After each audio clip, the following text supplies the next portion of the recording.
Halo guys, welcome back to Rookie Trader Channel. Di sini kalian akan mendapatkan info-info yang berdampak ke market kripto seperti news dan makroekonomi. Kita juga akan charting BTC dan altcoin lainnya untuk melihat potensi pergerakan market berikutnya. Langsung aja kita mulai. Halo semuanya, selamat datang kembali di Market Update hari Senin 3 November 2025.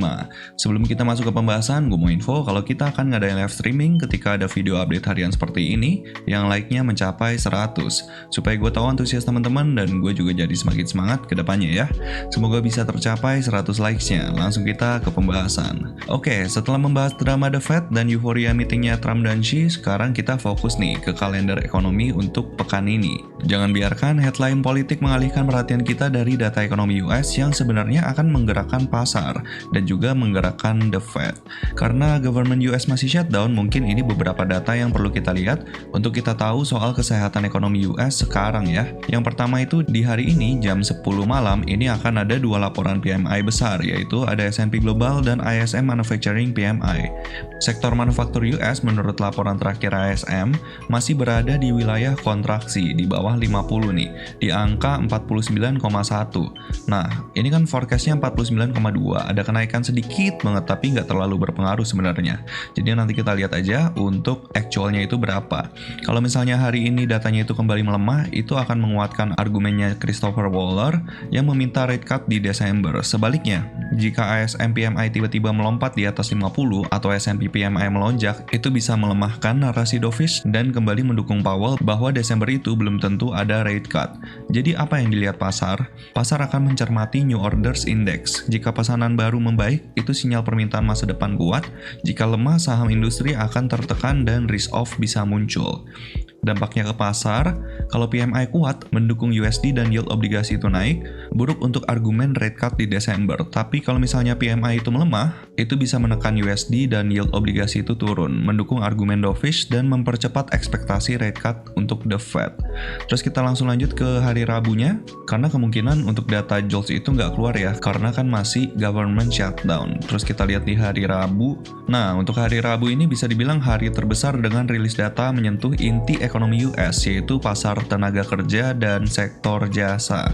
Untuk data yang pertama ini ada ADP Non-Farm Employment Change di jam 8.15 malam.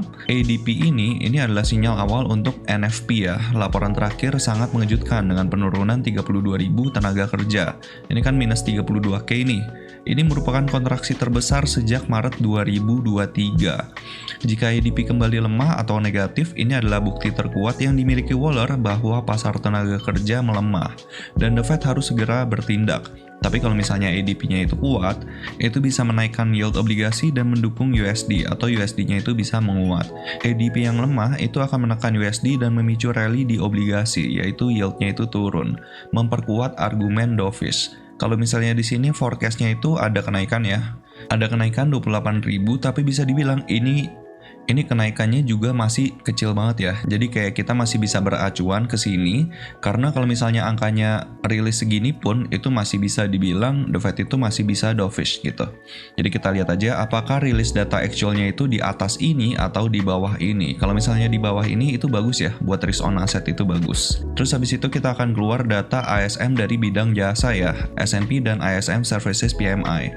Untuk data ini adalah pilar ekonomi US ya, seperti yang gue bahas dulu-dulu. Karena US itu sebenarnya bukan negara manufaktur. Jadi untuk data ini yang penting itu justru sektor jasa gitu. Laporan terakhir ISM Services itu kan anjlok nih ke 50. Nyaris stagnan sebenarnya. Dengan pesanan baru itu melambat tajam. Jadi kenapa data ini penting? Jika sektor jasa kembali melemah, misalnya di bawah 50 nih, ini sinyal perlambatan ekonomi yang lebih luas dan bukan sekedar masalah manufaktur. Ini adalah alasan utama bagi The Fed untuk mempertimbangkan rate cut lebih serius. Dampaknya ke pasar, sektor jasa yang kuat akan mendukung saham jasa dan retail dan menahan tekanan pada USD. Data yang lemah akan menekan saham-saham tersebut dan meningkatkan ekspektasi akomodasi kebijakan The Fed. Jadi kita akan langsung aja ke kesimpulan, soalnya Kamis sama Jumat itu belum ada data yang terlalu penting ya. Kalau misalnya ada update nanti gua akan update. Kita langsung ke kesimpulan. Jadi untuk minggu ini adalah pertarungan data versus narasi nih. Jika data manufaktur, jasa, dan tenaga kerja semuanya lemah, argumen Gubernur Waller yang dovish itu dan ekspektasi rate cut di Desember akan melonjak, berpotensi memicu rally kuat di aset berisiko, saham, dan kripto. Karena kita tahu ya, ada antisipasi likuiditas yang dikarenakan kuantitatif tightening itu mau di stop. Tapi jika data yang keluar itu kuat atau naik, itu bisa mendukung argumentasinya Ketua Powell nih yang hawkish kemarin. Rally yang didorong KTT-nya Xi dan Trump mungkin akan terbatas karena pasar khawatir The Fed akan mempertahankan kebijakan ketat lebih lama. Jadi kita perlu fokus pada rilis data hari ini sama hari Rabu, bukan hanya fokus ke tweet politik, tapi juga data ini yang akan menentukan langkah The Fed selanjutnya. Oke, kayak gitu kita langsung lanjut ke far side. Kita pengen lihat nih, untuk Bitcoin ETF flow seperti apa di hari Jumat kemarin. Oke, untuk Bitcoin ETF flow kemarin itu hari Jumat ternyata minus lumayan besar ya. Total outflow-nya itu 191,6 juta dolar, dengan BlackRock itu lumayan gede ya, outflow-nya sebesar 149,3 juta dolar. Jadi untuk ETF flow masih sangat negatif, terlebih di tutupan bulan Oktober kemarin tanggal 29, 30, 31 itu semuanya outflow, bahkan bisa dibilang mencapai 1 miliar US dollar ya, 3 hari terakhir. Jadi untuk ETF flow itu masih buruk, sentimennya juga masih buruk. Kita lihat aja nanti untuk beberapa hari ke depan. Karena minggu ini kemungkinan sentimen yang kemarin itu udah mereda, jadi mungkin untuk price action yang real price actionnya itu mungkin akan dimulai di minggu ini. Jadi kita lihat aja apakah Bitcoin dan cryptocurrency lainnya itu mau naik ke atas atau malah breakdown ke bawah kayak gitu. Terus kita lanjut lihat ke Ethereum. Nah, untuk Ethereum ini kelihatan ya, di 3 hari terakhir memang outflow ya, Ethereum itu outflow.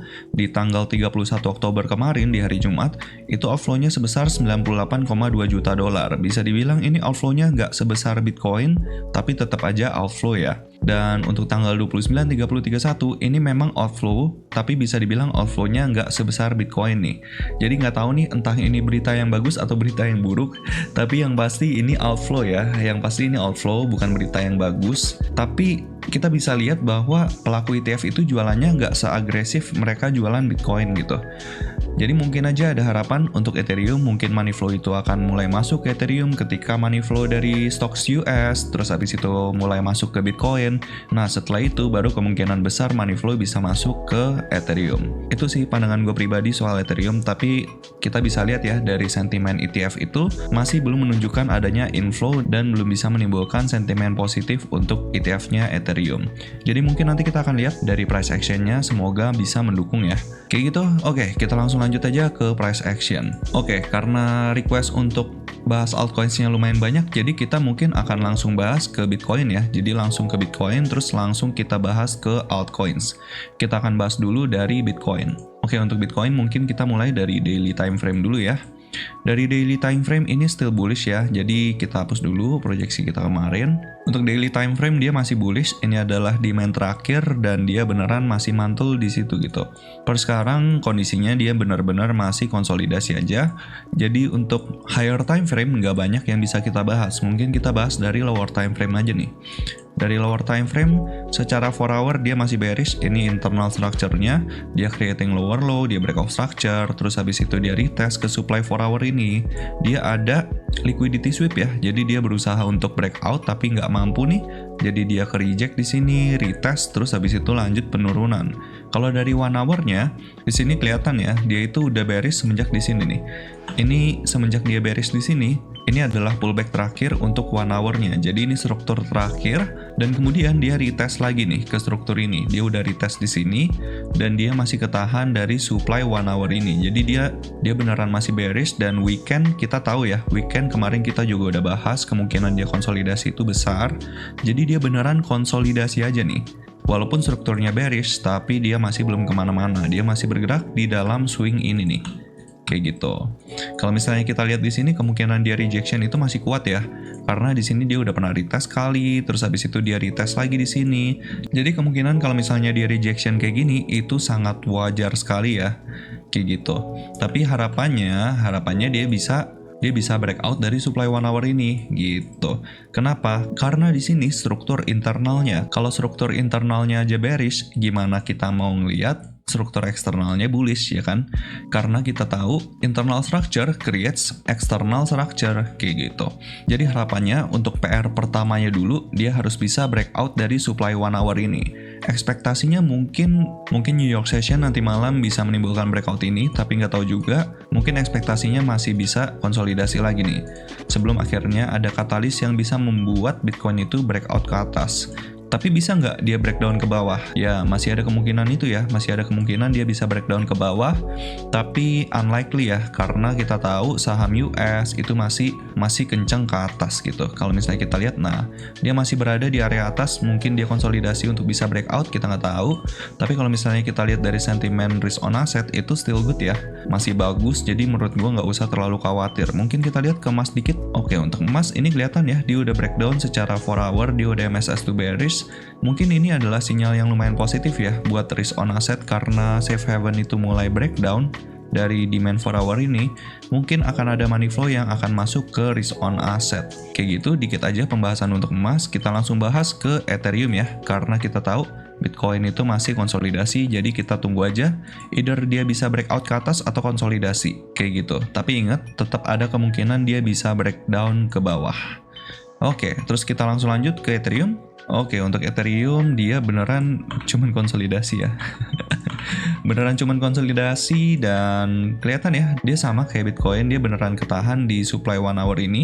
Dia masih belum kemana-mana, ini last pullback-nya di internal ya. Balik lagi, ini cuman internal, so kita perlu ngeliat internalnya itu bisa breakout dari sini gitu. Kalau misalnya dia bisa breakout dari sini, itu adalah tanda yang lumayan bagus. Mungkin dia bisa mencapai ke SNR ini lagi, tapi kalau misalnya dia breakdown dari sini, kemungkinan besar dia akan retest lagi ke trendline ini nih.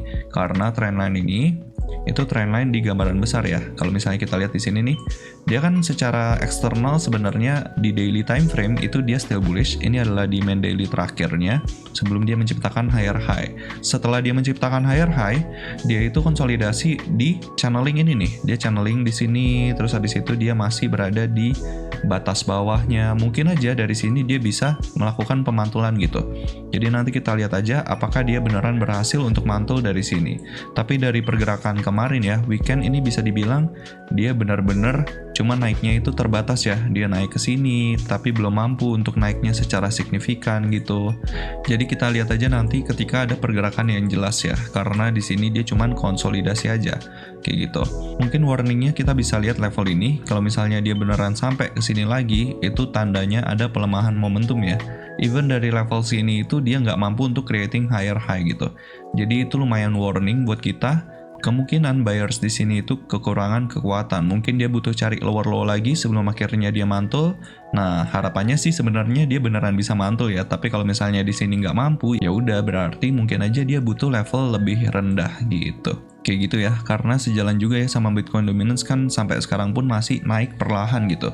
So be careful, secara gambaran besar dari Bitcoin Dominance mungkin ada tekanan jual untuk altcoins, tapi dari Ethereum pun ya walaupun dari daily-nya itu bullish, tapi secara internal kalau masih bearish, kita sulit untuk melihat Ethereum itu bisa breakout dari channeling ini gitu. Kayak gitu ya untuk Ethereum. Hopefully dalam waktu dekat minggu ini dia bisa breakout, hopefully banget karena minggu ini bisa dibilang minggu penentuan ya. Minggu penentuan untuk bulan November, karena kalau misalnya di minggu ini nggak ada pergerakan apa-apa, itu bakalan sulit banget untuk cryptocurrency bisa mengalami rally di Q4 karena kita udah di pertengahan Q4 ya, cepet banget ya, kita udah di pertengahan Q4.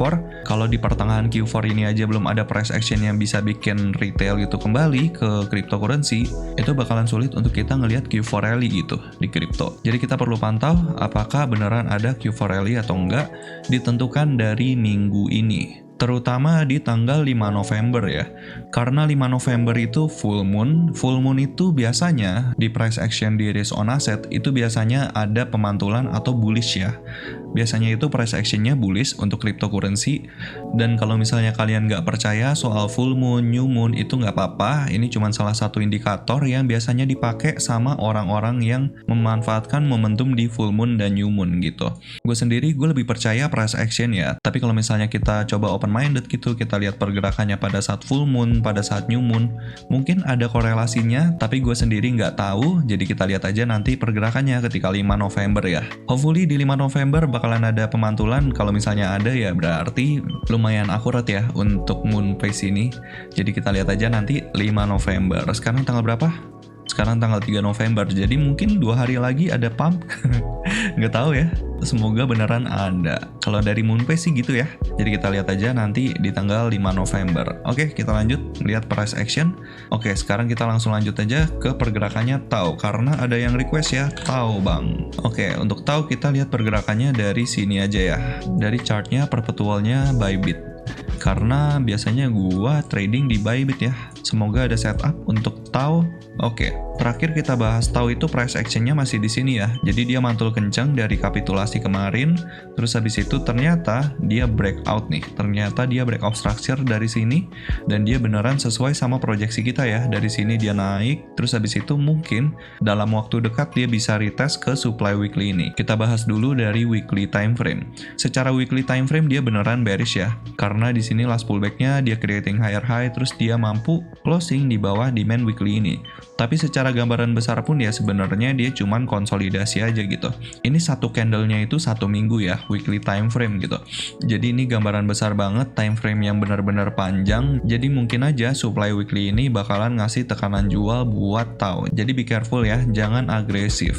Jangan agresif buying di TAO dan jangan FOMO. Oke, kita lanjut ke daily time frame. Secara daily time frame, ini demand 1 hour sama 4 hour-nya gua hapus dulu. Secara daily time frame itu sebenarnya dia still bullish ya.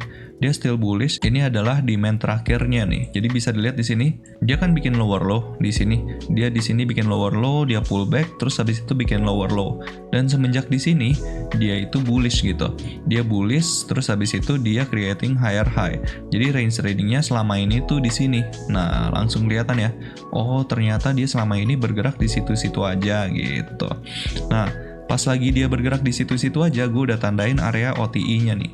Ketika dia nyampe ke area OTI-nya, ini dia benar-benar cuman retest. Ini retest kali, retest 2 kali, terus habis itu dia mantul kenceng ya. Dia mantul kenceng dan sampai ke resisten ini lagi gitu. Jadi dia beneran strukturnya itu still bullish walaupun di sini lumayan lama ya.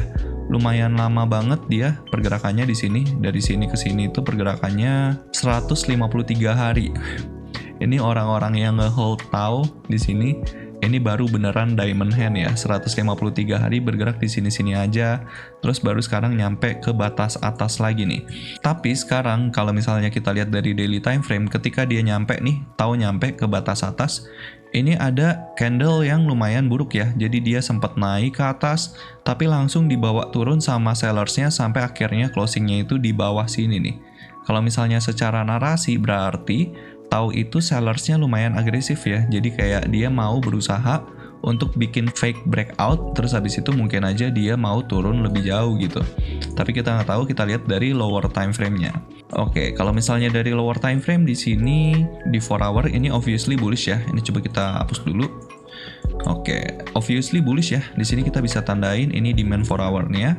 Terus mungkin kita udah bisa tarik Fibonacci di sini. Terus kita tandain untuk area OTI-nya. Terus habis itu ini resistennya ya, dia udah valid pullback. Nah, sekarang kita tinggal lihat nih, pergerakan TAO itu apakah mampu bertahan di atas demand 4 hour ini. Karena kan dia sekarang lagi pullback nih. Kalau kita lihat di lower time frame pasti dia bearish ya. Nah, ya kan? Ini di sini secara lower time frame walaupun dia belum MSS ya. Karena demand 1 hour-nya pun sama nih letaknya di sini. Ini demand 1 hour-nya. Karena di sini bisa dibilang dia belum melakukan pullback sama sekali ya. Dia belum melakukan pullback. Ini juga cuman inside bar doang. Jadi bisa dibilang ini one push ke atas. Tapi secara internal structure ini kelihatan ya, dia creating lower low ya kan. Di sini dia creating lower low. Terus habis itu dia mantul, dia creating lower high gitu. Dia mungkin sekarang untuk external structure dia lagi cari higher low-nya ya. Mungkin dia di sini cari higher low, baru habis itu mantul, baru dia ciptain higher high, kita nggak tahu. Mungkin aja bisa kayak gini ya price action-nya. Jadi kalau misalnya kalian mau manfaatin TAO, bisa nunggu di area sini, di area discount ya. Di area discount di bawah 50%. Seperti yang dulu kita udah pernah bahas ya, soal area premium dan diskon. Premium itu di atas 50% dan diskon itu di bawah 50%. Kalau misalnya kita mau transaksi, Untuk buying itu bagus di area diskon, tapi untuk selling itu bagusnya di area premium gitu. Jadi hopefully dia bisa nyampe dulu ke area diskon ini, mungkin nyampe ke area 0,62 sampai 0,79 baru habis itu ada pemantulan. Hopefully bisa seperti itu, jadi kita lihat aja price actionnya kalau misalnya nyampe ke sini gitu.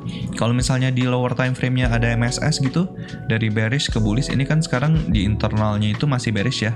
Internalnya dia creating lower low, lower high, lower low. Jadi mungkin aja ketika sampai di sini dia bisa switch gitu, market structure-nya bisa MSS to bullish, baru kita manfaatin pergerakannya TAU. Karena TAU bisa dibilang very strong ya.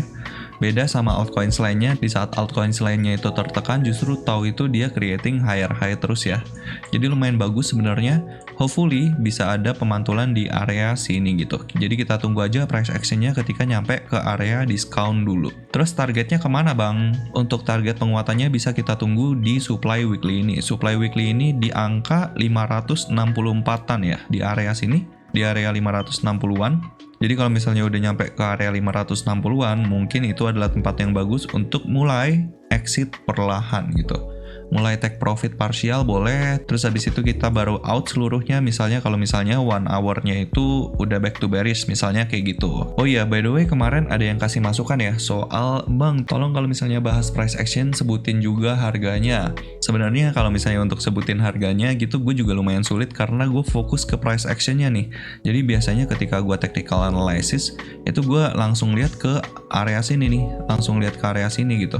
Kalau misalnya kalian kesulitan, mungkin bisa di pause dulu baru abis itu di zoom, itu juga bisa karena di YouTube bisa di zoom ya. Kalau misalnya lihat di HP bisa di zoom, atau mungkin bisa di screenshot di bagian tertentu. Pas kalian screenshot baru abis itu zoom ke area sini nih, kelihatan kan, ini kelihatan price-nya berapa, baru habis itu kalian tentuin kalian mau trading atau enggak kayak gitu. Pastikan udah mengerti risk management dulu ya, karena kalau misalnya nggak ngerti soal risk management, gua pastikan kalian nggak akan tahan lama di market crypto, apalagi trading di futures gitu. Bisa nanti ada cerita, aduh gua kena margin call, aduh kena likuidasi, kok bisa ya gua likuidasi gua deket gitu. Nah itu semua narasi-narasi yang gua udah sering banget dengar karena orang nggak ngerti soal risk management. So saran gua kalian ngerti dulu soal risk management, videonya pun udah gua buat, kalian bisa klik link yang ada di deskripsi ya soal risk management. Kayak gitu untuk tahu, so still bullish, jadi harapannya dia bisa mantul dari area sini ya. Kayak gitu, terus kita langsung lanjut ke SUI, karena ada yang request juga ya, SUI gimana bang? Kita lanjut lihat pergerakannya SUI. Oke, SUI.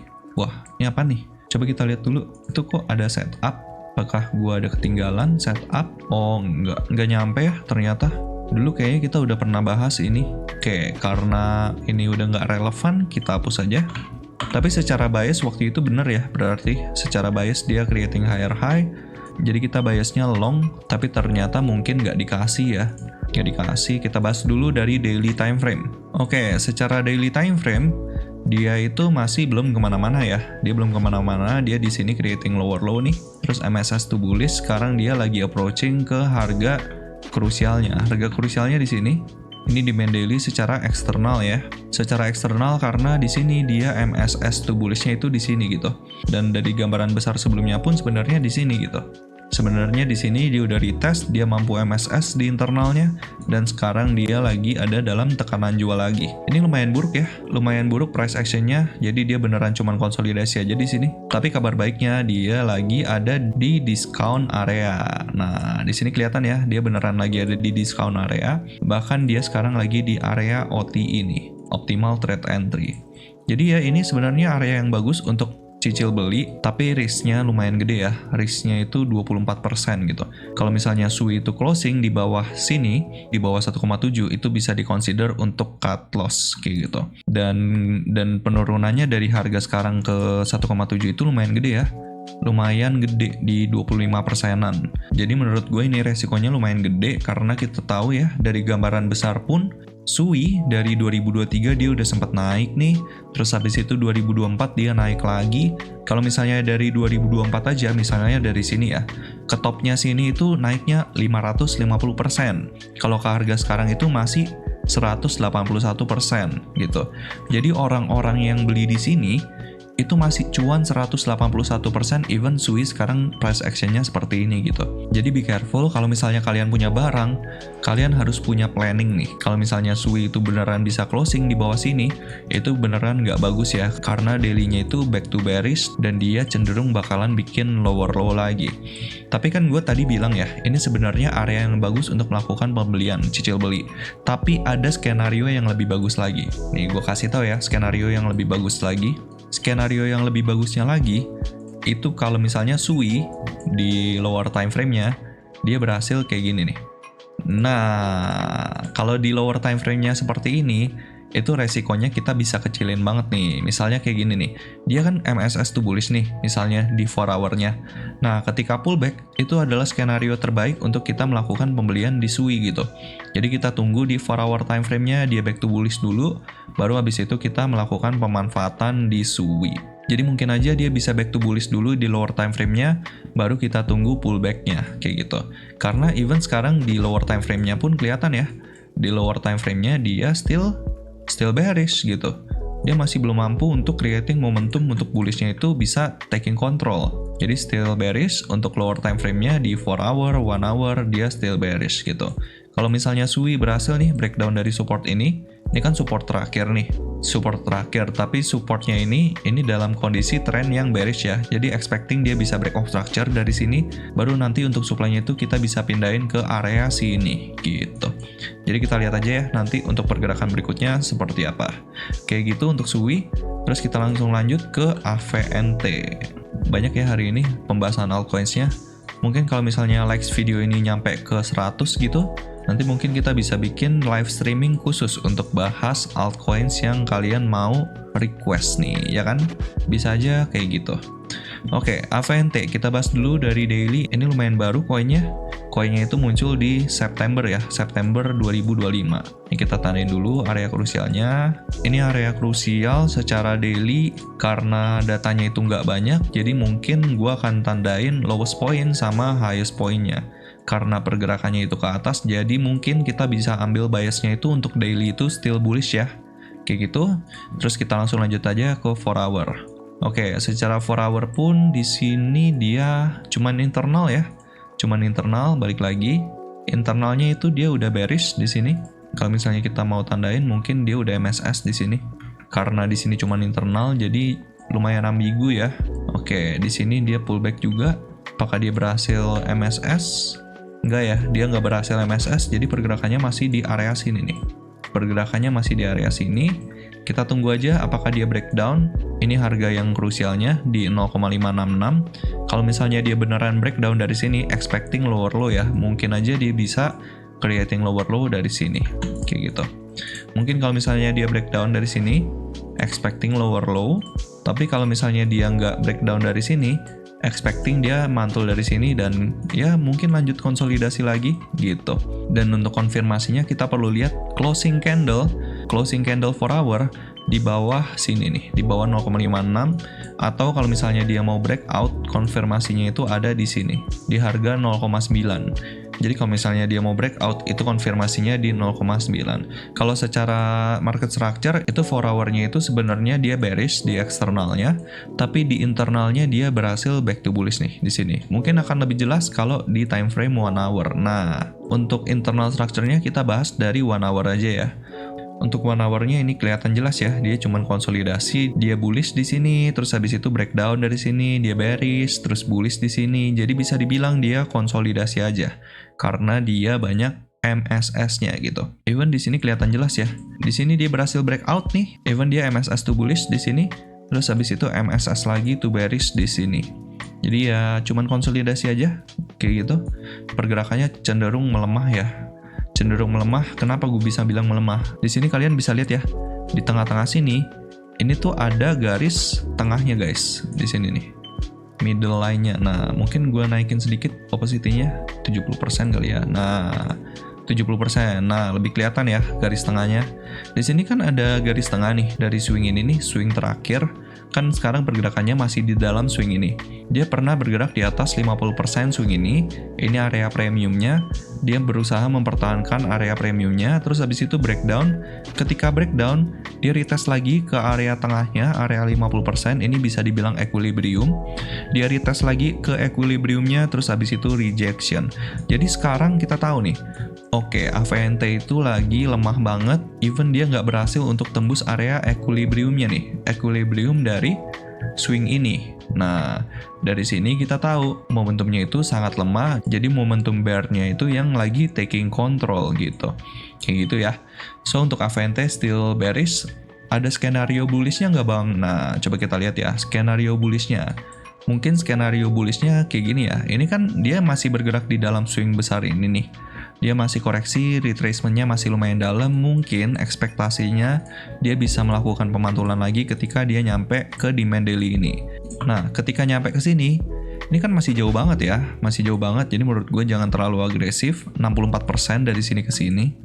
Paling kita perlu tunggu sampai internal structure-nya itu back to bullish gitu.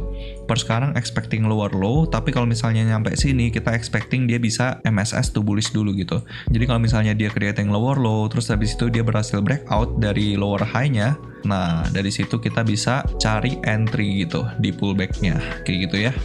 Untuk demand daily yang sangat krusialnya itu ada di 0,21 sampai 0,12. Ini range-nya lumayan gede, jadi menurut gua jangan terlalu maksain di AVNT. Karena ini mungkin aja nggak dalam waktu dekat ya. Kayak gitu. Tapi kalau dalam waktu dekat bisa nggak bang dia mantul? Ya bisa-bisa aja, tapi balik lagi secara momentum per sekarang itu masih jelek banget ya. Masih kurang gitu. Kayak gitu untuk AVNT, terus kita langsung lanjut aja ke Solana. Oke, ini untuk Solana ya, dari pergerakan time frame weekly-nya, ini dia still bearish ya. Jadi dia creating lower low di sini, dan di sini dia mengonfirmasi ada rejection dari sini gitu. Jadi sekarang pergerakannya itu masih bearish, tapi kabar baiknya dia masih ketahan di SNR ini nih. Ini SNR-nya lumayan krusial karena di sini dia sempat jadi resistance, support, resistance. Ya, kemungkinan di sini jadi support gitu. Tapi kita baru tahu dia jadi support atau enggak ketika lower time frame-nya itu berhasil MSS to bullish dulu ya. Tapi per sekarang pergerakannya itu masih sangat tertekan gitu. So be careful, ini bukan saat yang tepat untuk agresif, tapi bisa dibilang ini tempat yang bagus untuk melakukan cicil beli. Karena resikonya masih terukur ya, masih ketakar. Karena kalau misalnya dia break off structure dari sini, itu bisa kita consider untuk cut loss gitu. Di area 175, kalau misalnya dia secara daily time frame, dia closing gitu candle daily di bawah 175, bisa di-consider untuk cut loss. Karena mungkin aja dia bisa nyampe ke demand daily ini gitu.